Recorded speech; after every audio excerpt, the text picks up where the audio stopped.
सुनाओ Suzlon energy limited. आप देखें यहाँ पर जो है ना एक अच्छी तेजी के बाद आज हमको एक पॉज देखने को मिल रहा है। लगभग 8% की गिरावट है सुजलोन एनर्जी के अंदर और एक अच्छा खासा रिटर्न पर एक थोड़ा सा डेंट पड़ता हुआ दिख रहा है। इन्वेस्टर का कंसर्न ये है कि यहाँ पर जो हायर साइड यहाँ पर जो है ना स्टॉक का प्राइस हो चुका है, क्या ये वापस जो है ना वो डाउन जाने वाला है और उनके प्रॉफिट जो है वो बिल्कुल लॉस में है या न्यूट्रल होने वाले हैं। तो इसको समझने के लिए हमें बहुत सारी इनसाइड चीजें देखनी पड़ेंगी जो कि हिडन है सुजलोन एनर्जी के अंदर। लोग यहाँ पर करोड़पति बनने का सोच रहे हैं, लेकिन एक्चुअल में जो रोड है वो रोडपति की तरफ जा रही है। उसका एक रीजन है और यहाँ पर स्टॉक की एक रियल वैल्यू अगर आप देखें कैलकुलेट कर तो 7 रुपए निकल रही है और स्टॉक आपका वर्क कर रहा है 13 रुपए 35 पैसे पर। इसका रीजन क्या है आपको समझ में आएगा अभी।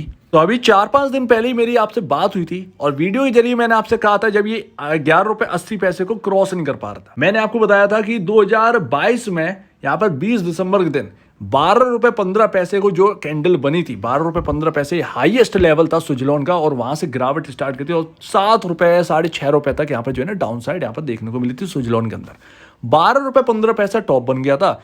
यहाँ पर वही मैंने आपसे बताया था 11 रुपए 80 पैसे और 12 रुपए 15 पैसे एक वो रेंज है जो कि हाई रेजिस्टेंस जोन है और अगर इसको पार कर लेगा सुजलोन तो यहाँ पर एक अच्छी खासी तेजी आपको देखने मिलेगी। जब यहाँ पर हाई के आसपास बिल्कुल क्लोज हुए, यानी कि 3 दिन पहले की अगर आप बात करें, मंडे के दिन, मेरे ख्याल से मंडे के दिन अगर आप देखें, मंडे या ट्यूसडे के दिन, तो ट्यूसडे को 12 रुपए 15 पैसे से थोड़ा सा इंच अप कर यहाँ पर क्लोजिंग हुई और जैसे ही यहाँ पर वेडनेसडे को ओपन हुआ, यहाँ पर स्टॉक का प्राइस जो है ना वो स्काई रॉकेट हो गया।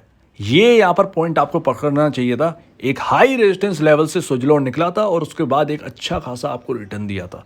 अब यहाँ पर आज के दिन यहाँ पर ना उस रिटर्न पर डेंट है। क्या ये डेंट बढ़ने वाला है? तो इन्वेस्टर्स के सामने अगर आप फंडामेंटल इंडिकेटर्स देखेंगे तो आपके सामने ईपीएस जो है ना वो 2.28 का मिलेगा। पी रेशियो आपको इतना डाउन मिलेगा कि 5.86। अगर आप उसको इंडस्ट्री पी से कंपेयर करेंगे तो 52.63 के आगे 5.86 क्या ही बेचता है। बहुत ही छोटा पी रेशियो देखने को मिलता है इंडस्ट्री पी के कंपैरिजन। ऐसा लगता है कि यहाँ पर 10 टाइम अगर हो गया तो स्टॉक का प्राइस 130 का हो जाएगा, क्योंकि 13 रुपए 40 पैसे पर प्राइस चल रहा है। इस पर करंट मल्टीप्लाई कर दीजिए 10 का तो 130 रुपए का शेयर प्राइस का अनुमान लगा रहे हैं लोग कि 130 रुपए चला जाएगा अगर पी रेशियो जो है वो इंडस्ट्री पी के बराबर पहुंच गया। लेकिन एक्चुअल में हिडन क्या क्या है जरा आप ये देखिएगा। तो सबसे पहले तो हमें रियल ईपीएस की जरूरत है और रियल पी रेशियो की जरूरत है। उसके बाद हमें सुजलोन एनर्जी का पता चलेगा कि रियल प्राइस इस वक्त क्या होना चाहिए था सुजलोन एनर्जी का। तो हमें रियल ईपीएस को निकालने के लिए हमें ईपीएस के लिए चाहिए होगा net income of the company, यानी कि टोटल इनकम जो है ना, यानी कि टोटल जो आपका प्रॉफिट है वो यहाँ पर कितना है और उसका डिवाइड करेंगे total number of shares of the company. So अभी इसको करते हैं और समझते हैं। तो देखिए पूरे साल अगर आप 2023 का एंड का आप पूरा रिजल्ट देखेंगे तो आपको प्रॉफिट पता चलेगा सुजलोन एनर्जी के अंदर 2887 करोड़ का प्रॉफिट किया है इस साल सुजलोन ने। बट एक्चुअल में एक्सेप्शन आइटम क्या होता है? अगर कंपनी अपने असेट बेचती है या कुछ भी यहाँ पर जो है ना करती है तो वो एक ना एक्सेप्शन आइटम में जुड़ता है। असेट बेचने पर एक्सेप्शन आइटम में जुड़ता है, वन टाइम होता है ये प्रॉफिट।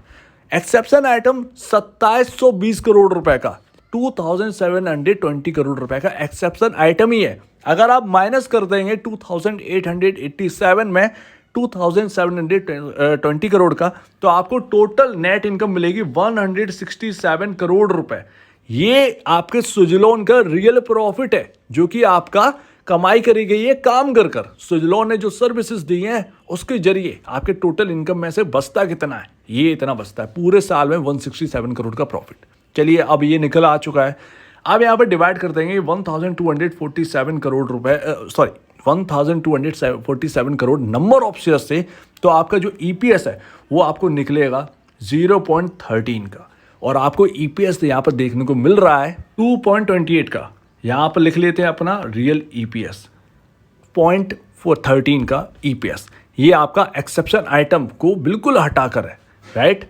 तो अभी यहाँ पर जो है ना आपका ईपीएस मिल गया। अब पी रेशियो को निकालने के लिए क्या करें? तो अभी आपको पी रेशियो निकालने के लिए यहाँ पर मार्केट में जो भाव चल रहा है शेयर का, यानी कि 13 रुपए 40 पैसे, डिवाइड कर देंगे जो आपका ईपीएस मिला है 0.13 का।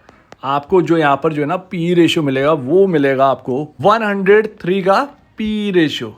ये आपका रियल पी रेशियो निकल रहा है कैलकुलेट करके और आपको यहाँ पर पी रेशियो देखने को मिल रहा है 5.86 का। तो ये है आपकी हिडन चीज़ है। आपके ईपीएस जो है ना और आपका पी रेशो, एक्चुअल में रियलिटी में आपका ईपीएस जो है ना वो 0.13 है और आपका पी रेशो 107 है।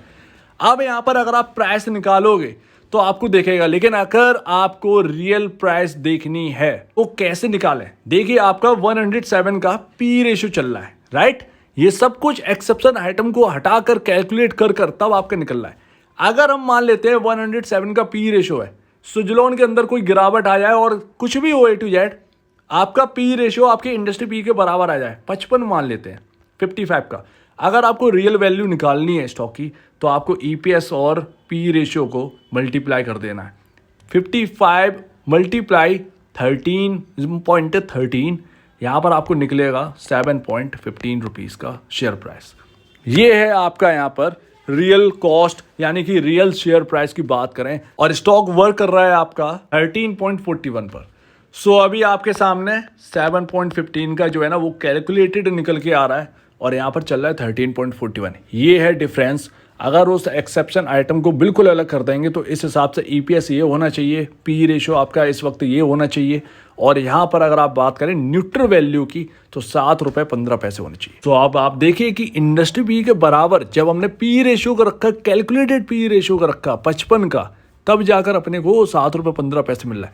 हम अच्छा पी रेशो से कहते हैं जो कि इंडस्ट्री से थोड़ा सा बिलो है, ताकि हम ये कह सकें कि अपने पीयर कंपैरिजन स्टॉक जो है ना वो बिलो वैल्यूएशन वर्क कर रहा है, यानी कि अपनी सस्ती वैल्यूएशन पर वर्क कर रहा है, हाई वैल्यूएशन पर वर्क नहीं कर रहा है। फिर भी यहाँ पर 7 रुपये 15 पैसे निकल रहा है, इसमें कोई शक की बात नहीं है, और ये काफ़ी ज़्यादा बुरा भी नहीं है। आप ये समझिए क्या यहाँ पर स्टॉक सस्टेन करेगा 13 रुपये 40 पैसे। देखिए यहाँ पर अगर आप देखेंगे तो आपको पता चलेगा कि जो कि मैंने आपसे कहा था अभी स्टार्टिंग में, ये रेंज 20 दिसंबर 2022 का जो लेवल है उसको निकाला है, और ये रेंज मैंने 12 रुपये 15 पैसे और 11 रुपये 80 पैसे इस ब्याह पे रखी है क्लोजिंग, और इसका जो हाई है 20 दिसंबर 2022 की कैंडल का, वो रेंज, वो मैंने रेंज बनाई है 12 रुपये 15 पैसे और 11 रुपये 80 पैसे, जो कि काम भी करी है, राइट। उधर ही के आसपास हमें प्रॉफिट बुकिंग दिखी, जब वो लेवल निकले तो तेजी भी बढ़ी।